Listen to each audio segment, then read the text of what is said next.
Hi, my name is Gibson, and I'm the creator of the Personal Development School. This is your daily breakthrough video, and in this video, I'm going to talk to you about the top 6 red flags that dismissive avoidants often fear when it comes to the dating stage of relationships. So when they're getting to know somebody, they're sort of starting off to see and vet out people and decide if this is a good fit for them or not. And these are the top 6 red flags.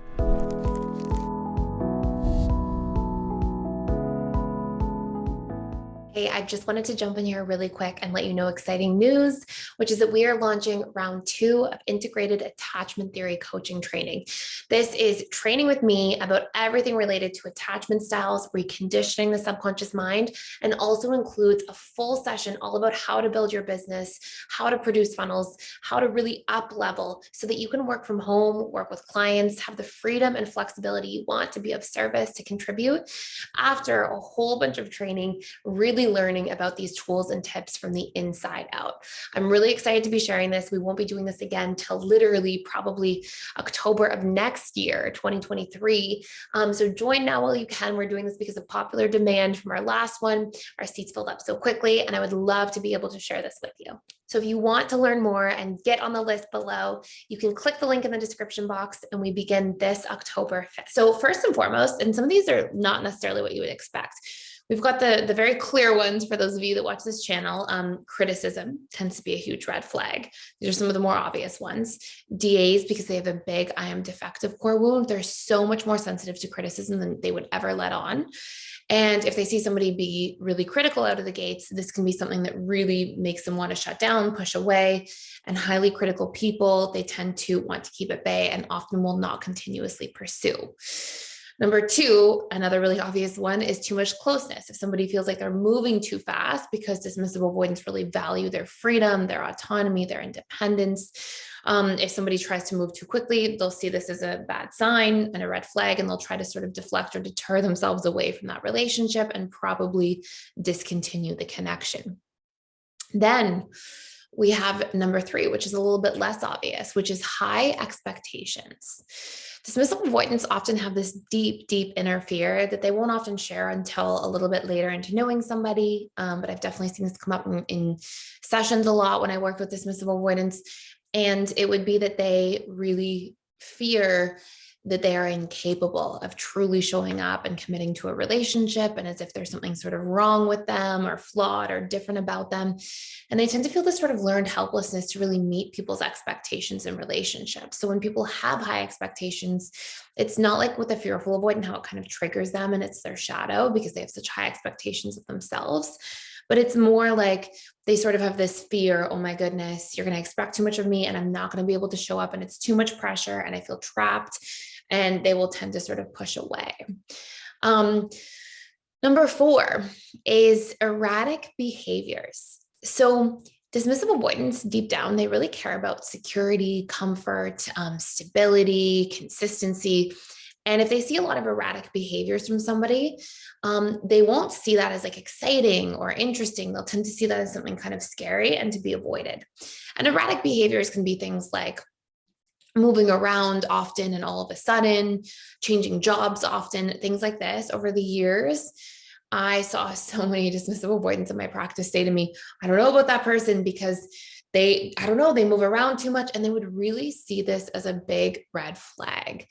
By the way, too, before I go into the next 2, if you want to do a deep dive into like what to do with red flags, we have an entire webinar. It's about an hour and a half long, all about how to deal with red flags, how to know your standards, how to know your non-negotiables in relationships, how to discover them.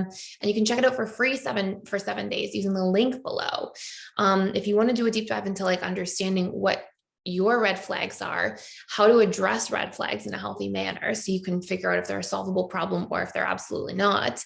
And also to define your standards in relationships and non-negotiables, because intentional dating saves you a lot of time from going, into a situation where you may be like, oh, these things aren't a big deal, and come to find out later, these things are non-negotiables when you explore them a little bit further. So it really helps you like understand what's okay and what's not, and what your needs are for a healthy relationship, so you're not wasting your own time.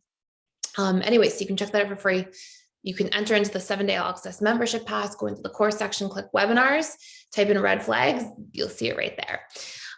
So anyways, So erratic behaviors tend to be a big red flag for dismissive avoidance the vast majority of the time. And then we have number 5, which is volatility in relationships. Wherever somebody is volatile, so when they have sort of these extreme mood swings in relationships or when dating, if they're really like sort of frustrated very easily, express a lot of emotion, kind of take out their anger on other people, things like that. Again, dismissive avoidants really just want to feel like they can be understood and safe and in harmony in relationships. They really don't like fighting or arguments. So any expression of volatility in the dating stage of relationships tends to be a huge thing that dismissive avoidants will sort of fear and want to keep at arm's length as a subconscious strategy to stay safe and to not have to be in conflict. And last but not least, we'll see sort of hand in hand with the other two, number 6 is arguing a lot. So actually creating conflict. So volatility can be the expression of that stuff towards other people, but the arguments will be the expression of that stuff in the relationship to the person you're dating. So you'll see very fast if dismissive avoidance, even if they have really good feelings for somebody and are really developing feelings, if they see somebody in a relationship where they feel like the person is picking fights with them too early on, they'll be like, this is not a fit for me, because dismissive avoidants really don't like conflict. The vast majority of dismissive avoidants are very conflict avoidant as well. So really important things to pay attention to, very valuable information to know. And if there's something in here that you see and you were like, okay, I wanted to know what dismissive avoidants sort of stay away from, the call for you, if you're watching this video as a non-DA but have a DA partner, isn't to like change yourself into somebody who doesn't do these things. It's to be mindful about updating your strategies to have healthier ways of getting your needs met. So like if you have high expectations, for example, it doesn't mean, oh, don't have expectations of your partner. It means change those expectations into standards, like things that you need in a relationship, by communicating about them rather than by just criticizing when they don't happen, which is the very reactive version. The proactive is to just state what your needs are, state what your standards are, what your hopes are in a relationship, and to follow those needs through. So it's like you can take any of these red flags and turn them into, well, why is this my behavior? What can I do that's healthy instead to get this need met?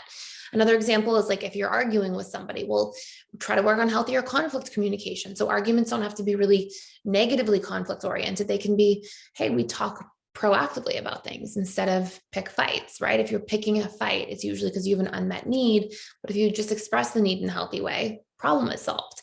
The one last example I'll give you as well is if you find yourself in a position where you are, going through a lot of like instability, a lot of change, or a lot of, sort of erratic behaviors or things like that. Well, why? Like, do you have to regulate your nervous system so that you feel safe, being more grounded, so that that's a part of your subconscious comfort zone?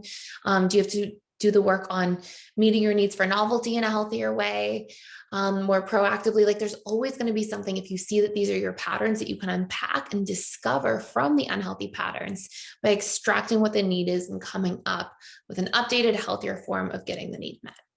So I hope this makes a whole lot of sense. Thank you so much for watching and for being here. Please like, share, and subscribe. And if you want to check out that webinar, again, you can check out any of the webinars, any of the courses, all this good stuff for free for 7 days. It goes way more in depth than I could ever go in a YouTube video, and gives a lot more like step-by-step action steps and strategies and solutions for things in a hopefully much more consistent manner. Not even consistent, but just like in a more in-depth manner, so you can cut through everything and really get to the roots fast. So anyways, that's it for me today. Thank you for watching. Please like, share, and subscribe if you haven't already, and I'll see you in the next video.